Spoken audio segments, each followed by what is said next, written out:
c'est une technique de culture qui se fait sans labour, sans compost, sans pesticides. C'est pour ça qu'elle a beaucoup d'intérêt pour nous en tant qu'agriculteurs.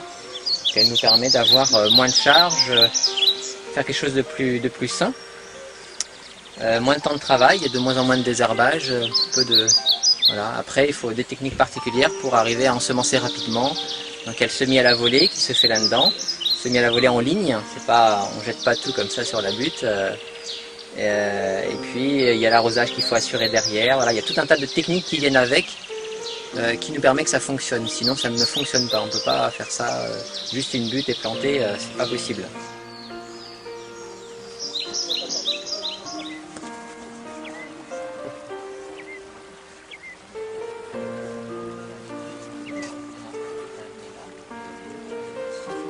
Technique qui prend moins d'espace, qui permet de condenser plus les légumes et surtout comme ils sont plus en hauteur, les racines vont plus en profondeur pour chercher leur alimentation et les nutriments dont ils ont besoin. Voilà.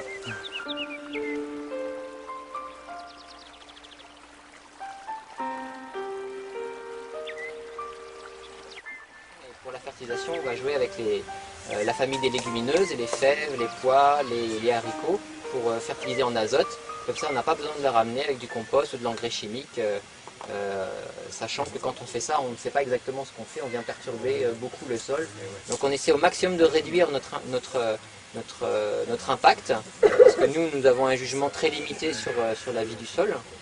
Et du coup, on va quand même faire des choses, mais on a moins de risques de perturber la nature. Donc la nature, on essaie de lui permettre de se gérer ici toute seule, quoi. Et le sol sont sauvages d'année en année. Ce n'est plus le même sol d'une année sur l'autre, ce n'est plus le même sol.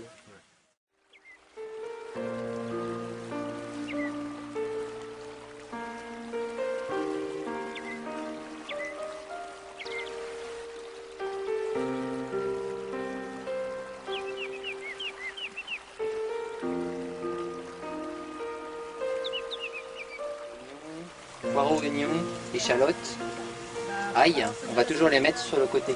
Ça protège au centre par effet aérien, mais aussi par l'effet des racines. Et puis si on les met trop près de certains légumes, on a des mauvaises interactions. Les fèves et les oignons, par exemple, interagissent mal. Ça cohabite pas bien, voilà. Ils empêchent les fèves de pousser, ou les fèves empêchent les oignons de pousser. On a besoin de ce mélange de cultures, puisque sinon, si on met que des poireaux, ça va devenir une monoculture, et ils vont devenir malades. Mais on les distance, on met d'autres cultures dedans, donc on se retrouve à un lieu où ce n'est plus de la monoculture. C'est comme quand on fait du blé avec du trèfle blanc, et puis qu'on admet qu'il y ait quelques mauvaises herbes, enfin, herbes sauvages, voilà, adventices, ça ne devient plus une monoculture, parce que tu as deux plantes, le trèfle blanc notamment, et le blé, qui sont en bon intérêt interactif, tu vois. Donc on n'est plus dans un système monoculture. Et en plus de ça, on est encore moins dans un système de monoculture parce qu'on va ensauvager le sol, on ne va plus le labourer. Donc à l'intérieur même du sol, tu as à la fois des micro-organismes animaux, mais aussi végétaux.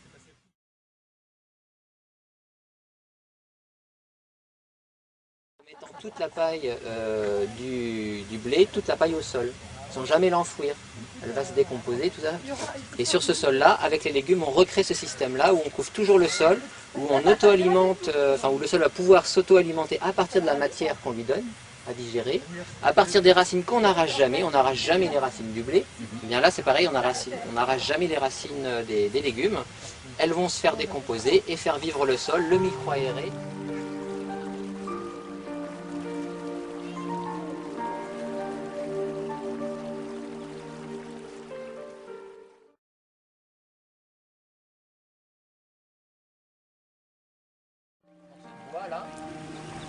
Qui a deux fonctions, qui va me permettre de mettre mon genou ici pour aller facilement, avec un dos bien droit, aller récolter ou planter. Mais il va aussi retenir des choses, et puis il me permet à moi aussi, il y a une troisième utilité importante, mais c'est spécifique à moi, c'est qu'il me permet de structurer mon espace. Ça me donne un repère visuel. Quand il y a plein de plantes, on ne sait plus trop où on en est, et moi j'ai besoin d'avoir ce repère-là, donc c'est une troisième fonction pour ce morceau de bois là.